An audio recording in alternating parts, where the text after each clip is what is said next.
Have you ever noticed that some homes seem to feel peaceful the moment you walk through the door? The plants look healthy. The rooms feel welcoming.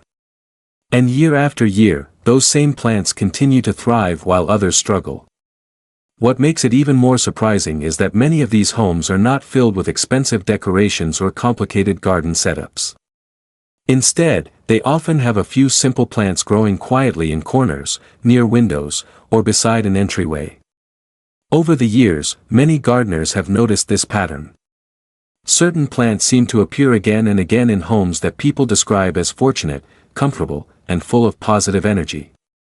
The surprising part is that these plants are often some of the easiest to grow. One plant in particular, which we will discuss later, continues to surprise even experienced growers because of where it shows up and how often it is passed from one generation to the next. If this feels confusing, that's very common. These plants are not magical objects. Yet many cultures have connected them with prosperity and abundance for hundreds of years. The reason behind that connection is more interesting than most people expect. Before explaining why this happened, it helps to understand how these traditions began. Throughout history, people paid close attention to the natural world. They watched which plants survived difficult seasons. They noticed which plants remained green during dry periods and which ones continued growing when conditions were less than perfect. Over time, certain plants became symbols of resilience, growth, and abundance. In many cultures, prosperity was not only about money. It also meant good health, strong family relationships, peace of mind, and a comfortable home. Plants that seemed to represent these qualities naturally became part of local traditions. What is interesting is that these beliefs often developed through long observation rather than superstition alone. When people repeatedly saw a healthy plant thriving in a home, they associated that plant with stability and success. The plant became a reminder of patience, care, and steady growth. That brings us to the first group of plants most commonly linked with fortune. One of the best-known examples is the money tree. Its braided trunk and bright green leaves have made it a symbol of prosperity in many homes. Beyond the symbolism, it is also a forgiving houseplant that adapts well to indoor conditions. It prefers bright, indirect light and only moderate watering. Another popular choice is the jade plant. This succulent has thick leaves that resemble small coins. Because it stores water inside its leaves, it is often easier to maintain than many other houseplants. Gardeners have long associated its steady growth with financial stability and long-term success. The lucky bamboo is another plant that appears frequently in discussions about fortune. Despite its name, it is not actually a true bamboo. It grows well in water or soil and is often placed in offices and living rooms. Many people appreciate its simple appearance and easy care requirements. Golden pothose is sometimes called the devil's ivy because it is remarkably difficult to kill. Its trailing vines can brighten indoor spaces with very little effort. For beginners and seniors looking for a low-maintenance option, it remains one of the easiest plants to grow successfully. The fifth plant in this group is the peace lily. Its elegant white flowers and dark green leaves have made it a symbol of harmony and balance. It also adapts well to indoor environments and provides a gentle visual reminder to slow down and appreciate small moments of growth. As meaningful as these plants may be, there is another plant later in our discussion that many families have quietly passed down through generations.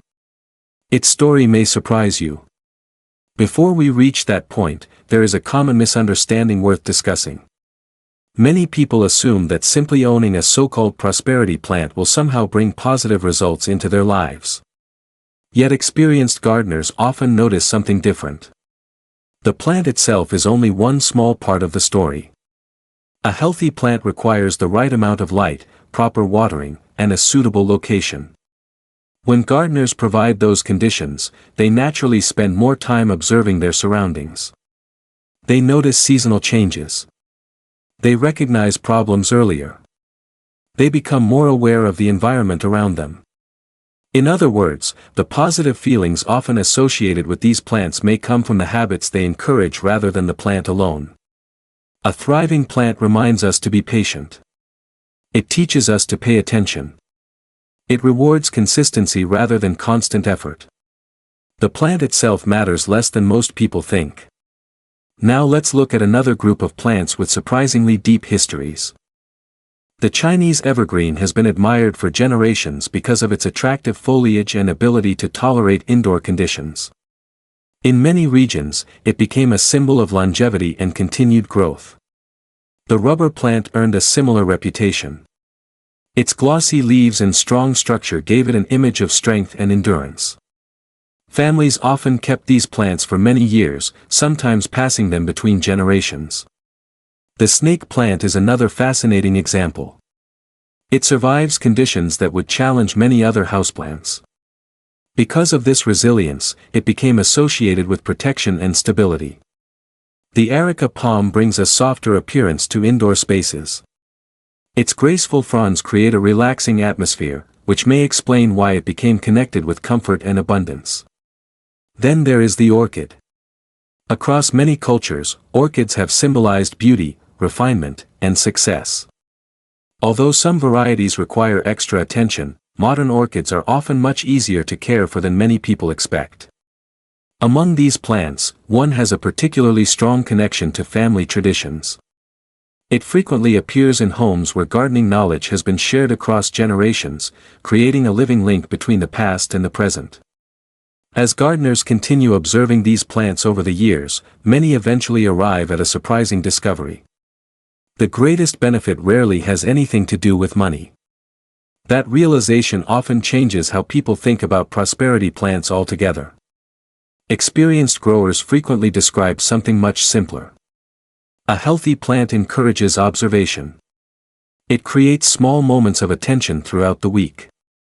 A quick glance at a leaf can reveal whether a plant needs water. A new shoot can remind us that growth is happening even when we do not notice it every day. Many seniors especially appreciate this slower relationship with gardening. There is less pressure to constantly work and more encouragement to simply observe. A plant on a windowsill can become a gentle reminder to open the curtains each morning. A healthy container near a doorway can encourage a brief moment of appreciation before stepping outside. Over time, these small habits create something valuable. Homes feel more welcoming. Rooms appear more alive. People spend more time noticing positive changes rather than focusing only on problems.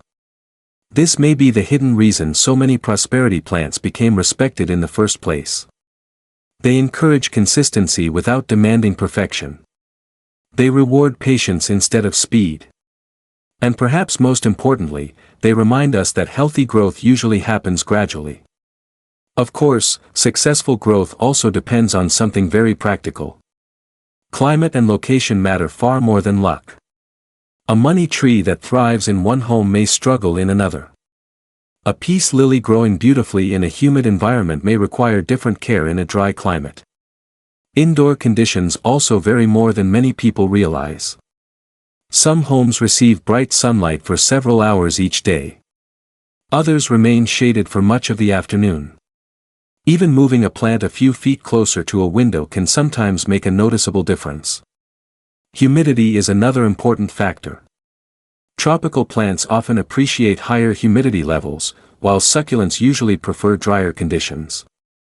Regional climate matters as well. Gardeners living in warmer areas may be able to grow certain prosperity plants outdoors year-round.